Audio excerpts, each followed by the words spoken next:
ইয়াত কোনো জাতি কথা নাই, কোন হিন্দু কোন মুছলিম আমি নাজানো, কিন্তু আমি সকলো জুবিন দা অনুৰাগী। সেই বুধবাৰে হোৱা শিলাৰ বৰষুণৰ ঘটনাটো আপুনি ভিডিঅ' বা ফটো চাই যেতিয়া নেকি চিনাক্ত কৰিব পাৰিছে, আপোনাৰ কাষতেই থকা চাম কানু আৰু হিতাৰ্থ শৰ্মা আজিলৈকে আমাক জুবিন দাৰ ন্যায় কিয় দিব পৰা নাই, আমাক সেই কথাটো লাগে।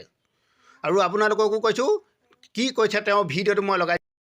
বৰ্তমানলৈকে যিসকল আইডেণ্টিফাই হৈছে তেওঁলোক হৈছে নুৰুল আলম, তেওঁ মদুলিবাৰী বুলি গাঁৱৰ। দ্বিতীয়তে মহিদুল ইছলাম, তেওঁ all Bodoland minority students union, যাক সৰুকৈ আমি ABMCU বুলি কওঁ, তেওঁ ABMCUৰ কাৰ্যকৰ্তা। দ্বিতীয়তে মুস্তাফা আহমেদ, তেওঁ ABMCUৰ এজন কাৰ্যকৰ্তা।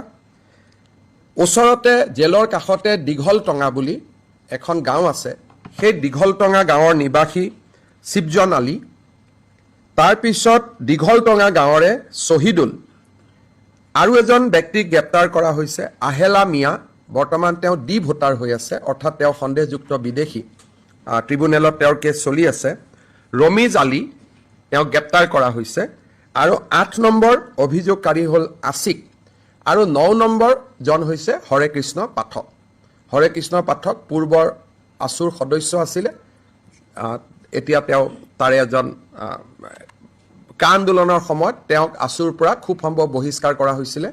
হৰে কৃষ্ণ পাঠক, এই 9 গৰাকী ব্যক্তিৰ নাম পোহৰলৈ আহিছে আৰু চৰকাৰে ভিডিঅ' ফুটেজৰ জৰিয়তে আৰু এই ঘটনাৰ লগত জড়িত ব্যক্তিসকলক চিনাক্তকৰণৰ প্ৰক্ৰিয়া চলাই আছে। হয়তো অহা কালি পৰহি আৰু ভিডিঅ'টো দেখিলে 24 ঘণ্টা নহওঁতেই তেওঁলোকে যেতিয়া নেকি চিনাক্ত কৰি উলিয়াব পাৰিলে, আজিলৈকে জুবিন দাৰ ন্যায়টো কিয় দিব পাৰে? নিশ্চয় এলাহ। আৰু এটা কথা আপোনালোকক সকলোকে কৈছোঁ, সকলোকে লিখক জাষ্টিছ ফৰ জুবিন দা, জয় জুবিন দা।